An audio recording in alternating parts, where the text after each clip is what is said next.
CBS News California, they're investigating, doing reporting of the campaign talking points to uncover the candidates for governors truly stand on the Proposition 50 and the redistricting. I mean, they're just fighting about it. I mean, over the past several weeks in September, the investigator reporter Julie Watts, she sat down with several of the candidates to ask the tough questions, direct questions on a variety of issues that matter to the California voters. I mean, what does matter to the California voters? Because I'm a little mind boggled. Are they tired of the homeless? Are they tired of property taxes, the cost of living, the gas prices, them wanting to tell you you can't have a lawnmower that runs off fossil fuels? It's just crazy. So they're interviewing Democratic candidates, talking about the Proposition 50, and they also interviewed Republican and Green Party opponents who defend their opposition while responding to arguments in favor of the measure, but most of them don't. One of them is suing the state, claiming that it's unlawful, that the government officials can redistrict themselves. Yeah, it does sound a bit crazy. Like, oh yeah, we can just do this, so we'll get more electoral votes and we'll win. You know, it's gonna put us in a better position. When I probably the people of the state should, because I believe it's a California law, so so they can't go against the people. I'm gonna put this in the description because it's a 30-minute interview. She interviews most all of the candidates, and it's pretty interesting, each of them's take. But this one here, Katie Porter, is a liberal Democrat running for governor.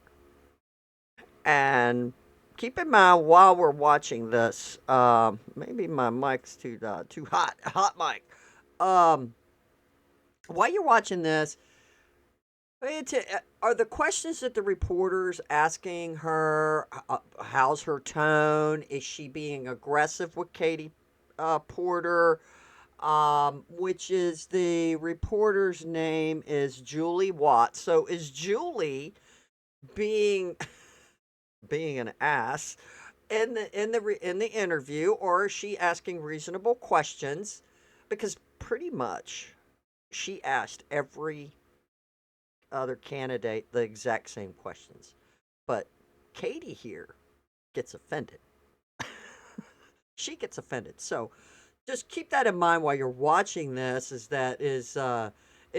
Julie out of line in in pressuring Katie on answering questions? Because the people demand answers. What are you going to do for us? Here we go. What do you say to the 40% of California voters who you'll need in order to win, who voted for Trump? How would I need them in order to win, ma'am? Well, unless you think you're going to get 60% of the vote. You think you'll get 60%. Everybody who did not vote for Trump will vote for you. That's what you're thinking. In a general election, yes. Whoa. If it is me versus a Republican, I think that I will win the people who did not vote for Trump. What if it's I'll tell you what, she's got some serious confidence. you versus another Democrat? I don't intend that to be the case. So how do you not intend that to be the case? Are you going to ask them not to run? No, I'm saying I'm going to build the support. I have the support already in terms of name recognition. And so I'm going to do the very best I can to make sure that we get through this primary in a really strong position. But let me be clear with you. I represented Orange County. I represented a purple area. I have stood on my own 2 feet and won Republican votes before. That's not something every candidate in this race can say. If you're from a deep blue area, if you're from LA or you're from Oakland, you don't have an experience. But you just said you don't need those Trump voters. Well, you asked me if I needed them to win. So you don't I think feel you like need this them is to win. unnecessarily argumentative. What is your question? Okay. At this point in the interview, this is unnecessary. Well, so she's going to have a sweeping win with 60% of the vote because Trump won 40% of the vote. So there are 40% of Trump voters. But I think the stats could be swayed with independents and people on the fence and moderate Democrats in California. Now, I'm just guessing here. With people watching what's happening all over the country, what happened in Washington, D.C. with the cleanup, the military coming in, the crime's down, they're going into Memphis, and I would think that the Californians would be like, my God, this is what we need here. We need all these homeless places cleaned up, moved out, our parks clean, streets are clean, nice, big, beautiful restaurants open back up, make San Francisco great again. I mean, these are just things that I'm thinking that if I was in California, this is what I would want. Or, I mean, if the way the crime is, obviously, let's get out of here if we can. Some people can't. But I'm just saying, 40%, he won 40%, Trump won 40% of the vote. But could those numbers be a little higher to vote for a Republican for governor because they're sick of Gavin Newsom and what he's done and the disaster that's happening in California? I don't know. Because some libtards, it could be right in front of their face and they just ignore it, right? They just ignore it. The question is the same thing I asked everybody, that this is being called the empowering voters to stop Trump's power grab. Every other candidate has answered this question. This is not argumentative. Okay, so wait a minute.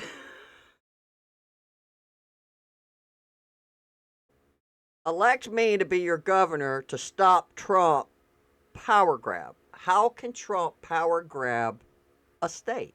He can't. What's driving me crazy is the only thing that Trump is doing is going into these states and getting rid of the illegals and getting rid of crime, getting the guns off the streets because of the Biden-Harris administration. People, wake up. I mean, do you want this to continue? Gunshots every week, people getting killed, different parts of the city. I mean, California is a dumpster fire, and it has been for decades.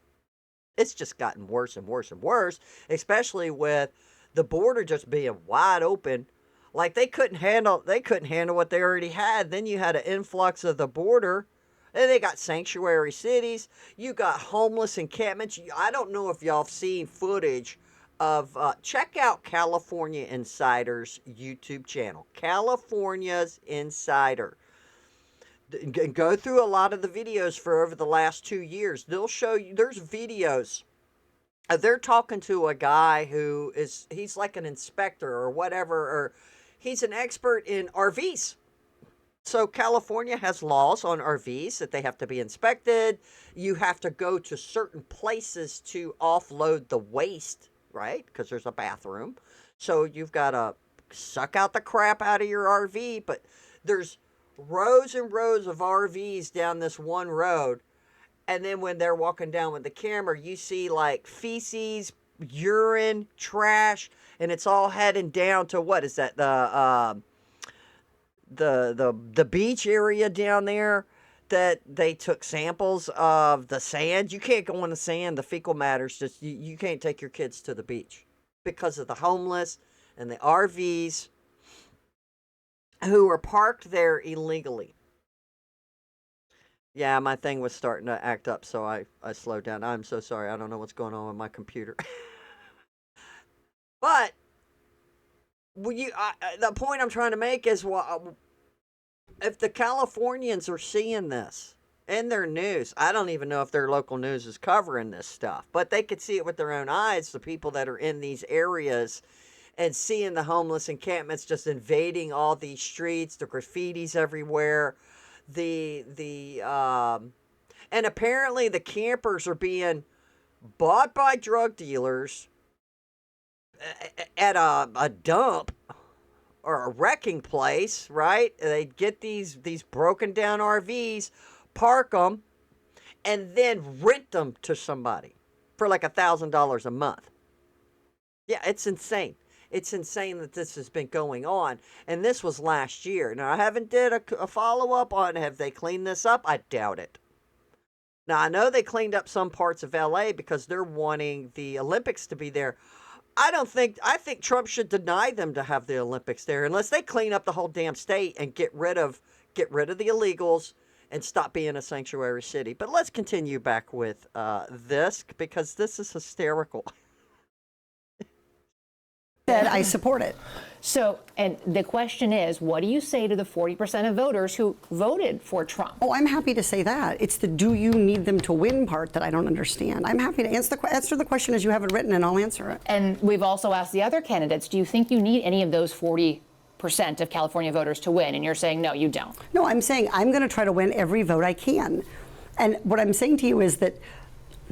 Well, to those voters, okay, so you... I don't want to keep doing this. I'm going to call it. Okay. Thank you.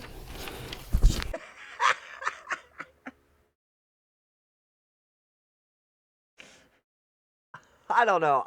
I think it was a legitimate question. But why wouldn't you want all voters? Why? I don't know. I don't have a liberal hive mind. I don't understand it. My brain cannot understand insanity. Rush Limbaugh used to say that. You try to make sense of something that's insane, but you can't because, you are sane. So something that's liberals to me are insane.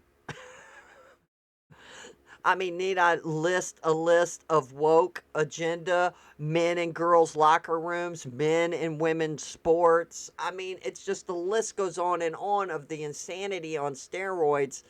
But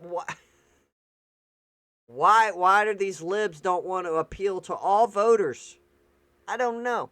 Let's clean the city up. Let's get rid of illegals. Let's put crime. Let's stop the cashless bail. This all sounds fabulous and great. Let's go. No, they can't say that. You're not going to do the interview with us? Nope, not like this. I'm not. Not with 7 follow-ups to every single question you ask. Every other candidate has answered our follow-ups. I don't care. I want to have a pleasant, positive conversation in which you ask me about every issue on this list. And if every question you're going to make up a follow-up question, then we're never going to get there. Ms. And Porter, we're just going to circle around. I am an investigative I have never reporter. had to do this before, ever.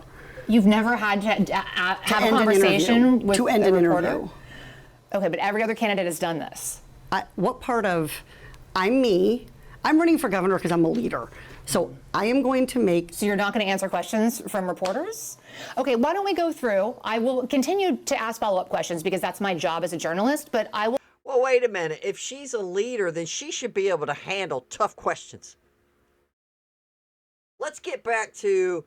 So you don't need the 40%, but you're going to win. You're going to sweep the 60%. I think these are all legitimate questions. But no. I asked all of them these questions. She said, well, I'm me. I'm running for governor because I'm a leader. So if you're a leader, you need to be able to grow a spine, have some balls, and be able to take any kind of tough question and just roll with it, baby. Roll with it. This tells me, no, you are not ready for prime time because you can't handle some questions about Trump voters. We'll go through and ask these, and if you don't want to answer, you don't want to answer. So nearly every legislative...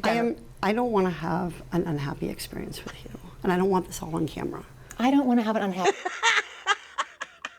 Too late. It's already on camera, and you don't want to have an unhappy experience.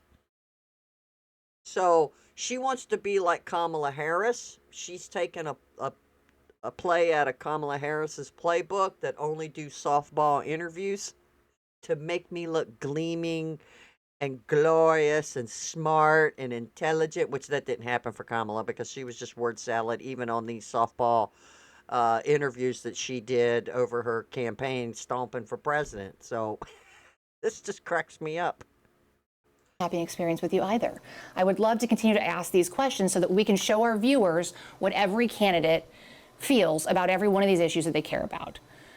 and redistricting. It's a massive issue. We're going to do an entire story just on the responses to that question.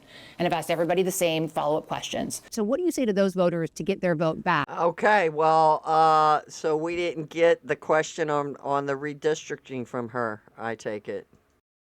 Nope.